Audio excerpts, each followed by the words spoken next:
রপ্তানির ভুল পরিসংখ্যানের তথ্য এবার উঠে এসেছে বিশ্ব বাণিজ্য সংস্থার ওয়ার্ল্ড ট্রেড স্ট্যাটিস্টিক্যাল রিভিউ 2023 এতে বলা হয় ইপিবির তথ্যের চেয়ে অন্তত $9 বিলিয়ন কম পোশাক রপ্তানি করে বাংলাদেশ। অন্যদিকে সার্বিক রপ্তানির অবস্থানেও কিছুটা অবনতি হয় 2022 সালে। প্রতিবেদন অনুযায়ী সে বছর সারা বিশ্বে আমদানি রপ্তানির বাণিজ্য হয় $50 ট্রিলিয়ন উপরে।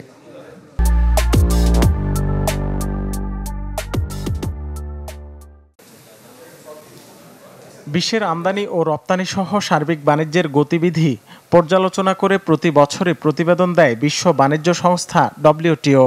1 আগস্ট প্রকাশিত 2023-এর মূল্যায়নে বলা হয় 2022-এ বিশ্বব্যাপী আমদানি ও রপ্তানির ক্ষেত্রে মোট বাণিজ্য ছিল $50 ট্রিলিয়ন উপরে।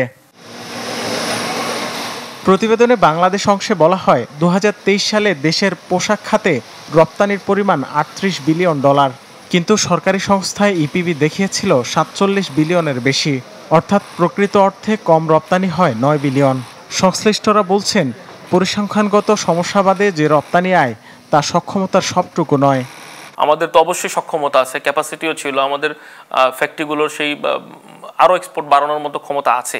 তবে আমরা আসলে ওয়ার্ল্ড মার্কেটে যদি আপনার টোটাল সেলস ভলিউম তো কমে গেছে, তো কমে যাওয়ার কারণে স্বাভাবিকভাবে আপনারও তো সে এফেক্টটা পোর্শন অনুযায়ী আপনার পর্যন্ত তো পড়বে বা পড়েছে, এমন কিন্তু হয়নি যে আমরা পারছি না।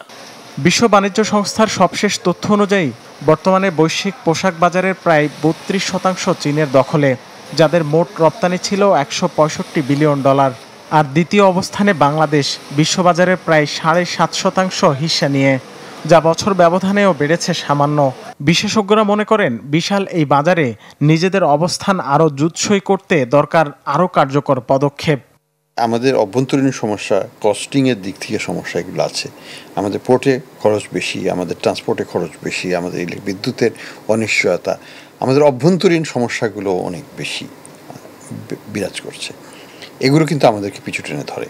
আমাদের উৎপাদনশীলতা, আমাদের যে প্রযুক্তি, প্রশিক্ষণ, দক্ষতা, এগুলোর দিকে আমাদের আরও বেশি নজর দিতে হবে, যাতে আমরা চীনের সাথে যে আমাদের যে বড় যে একটা স্পেস ক্রিয়েটেড হচ্ছে, এখানে আমরা শক্তিশালী প্রতিযোগিতা সক্ষমতা নিয়ে এবং অবস্থান নিয়ে আমরা সেখানে ঢুকতে পারি।